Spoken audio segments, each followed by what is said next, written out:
안녕하세요. 저는 2024년도에 강남 하이퍼 의대관에서 재수를 한 김민정이라고 합니다. 교과 일반 전형으로 인제대학교 의예과에 합격했습니다.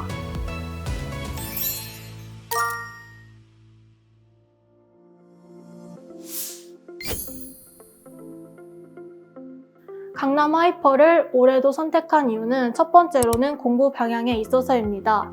작년 1년의 공부를 통해 공부법과 웬만한 스킬은 다 깨닫고 배운 느낌이 들었습니다. 따라서 앞으로의 1년에 있어서는 나에게는 무엇보다 연습이 많이 필요하다는 생각이 들었습니다. 그래서 학습량이 많이 확보될 수 있는 강화의대관에서 하기로 선택했습니다. 두 번째로는 감시자의 필요성입니다. 단순 독서실이나 스터디 카페를 다니게 되면 감시하는 사람이 없습니다. 아무리 의지력이 높다고 해도 공부의 효율성이 달라집니다. 감독해주시는 선생님들이 계셔서 조금 아프거나 공부하기 싫을 때도 강제적으로라도 공부할 수 있게 되어 좋았습니다. 가장 도움이 되었던 프로그램은 콘텐츠 선택형입니다. 우선 콘텐츠 선택형을 통해 당장 필요한 모의고사나 엔제를 쉽게 구할 수 있었습니다. 저와 같은 경우는 1년 내내 서바이벌 콘텐츠 국, 영수를 선택해서 활용했고 파이널 시기 때는 국어 모의고사를 많이 풀고 싶다는 생각이 들어서 이감, 한수, 수능핏 등 모의고사를 모두 선택하여 풀어나갔습니다. 이를 통해 스스로 수많은 모의고사 연습을 하며 실전 대비를 할 수 있었고 실전에서 제대로 실력 발휘를 할 수 있었던 가장 큰 이유가 된 것 같습니다.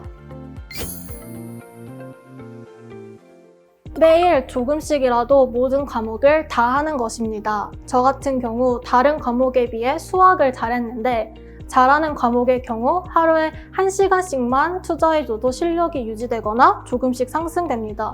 그러나 하루 이틀 안 하게 되면 다시 실력을 올리는 시간과 노력이 들어가기 때문에 조금씩이라도 매일매일 해주는 것이 중요합니다. 두 번째로는 못하는 과목에 꾸준히 많은 시간을 투자하는 것입니다.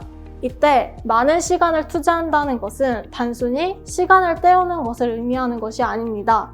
멘토, 인터넷 수기 등을 통해 해당 과목을 잘할 수 있는 방법을 찾아보고 저에게 여러 시도를 해보았습니다. 저와 같은 경우는 거의 끝까지 국어와 영어가 약한 과목에 속했는데 새로운 선생님의 강의를 들어보고 기출도 새로 분석해보고 멘토의 조언도 그대로 해보기도 하면서 저에게 맞는 방식을 찾으려고 매우 노력했습니다. 그리고 그렇게 배운 스킬과 사고방식은 그냥 단순히 아는 것에 그치는 것이 아니라 본인의 것이 되도록 노력해야 함을 잊어서는 안 됩니다.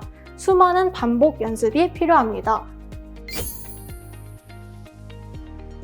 국어의 경우 다수의 다양한 모의고사를 풀면서 그동안 약했던 시간 부족 문제를 해결하고 저에게 맞는 실전 전략을 확립해 나갈 수 있었습니다. 또한 여러 콘텐츠에서 반복되어서 나타나는 연계 문학, 연계 독서를 통해 자연스럽게 연계 학습을 할 수 있었습니다. 수학의 경우 하루에 1시간 30분 정도로 시간 투자를 많이 하지 않았기 때문에 시대인재 모의고사와 하프 모의고사를 거의 수학 공부에 대다수 시간을 풀었다고 할 수 있습니다. 따라서 쉬운 문제를 반복적으로 풀기보다는 어려운 문제를 풀길 원했습니다. 이때 하프 모의고사는 주로 고난도 문제만을 모아놨기 때문에 효율적으로 약한 부분을 해결하여 실력을 올리는 데 활용할 수 있어서 좋았습니다. 영어의 경우 실무를 풀 때 꾸준히 영어 듣기를 포함해서 실전 연습을 할 수 있다는 점이 좋았고 추가로 해설지에 영단어가 잘 정리되어 있어서 영단어 공부를 빠르게 할 수 있다는 점이 좋았습니다.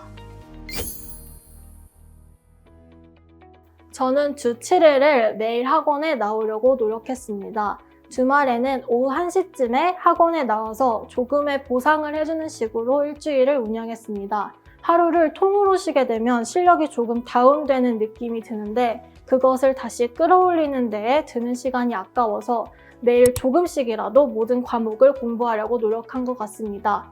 두 번째는 완벽히 정리하는 데에 집착하지 않았습니다. 기존에는 모든 오답 문제를 정리하고 새롭게 알게 된 모든 것을 적고 또 적었습니다. 하지만 1년 내내 재수를 하게 되면 오답 문제가 매우 많이 쌓이고 계속해서 새로운 문제를 풀어나가야 하는 만큼 정리를 하더라도 다시 보기 쉽지 않습니다. 따라서 오답이 나올 경우 최대한 그 자리에서 해결하고 정리는 따로 하지 않거나 문제만 모아두었습니다. 어차피 다시 보지 않을 건데 그로 인해 낭비되는 시간이 싫었기 때문입니다. 하지만 제가 틀리는 부분과 알아둬야 할 패턴들은 과목별로 한 장 정리를 해두었습니다. 매일 새로운 종이에 마치 새로운 지식인 것처럼 새롭게 적는 것이 아니라 패턴을 정리해둔 종이를 다시 보면서 이 중 무엇을 놓쳤는지 재확인했습니다.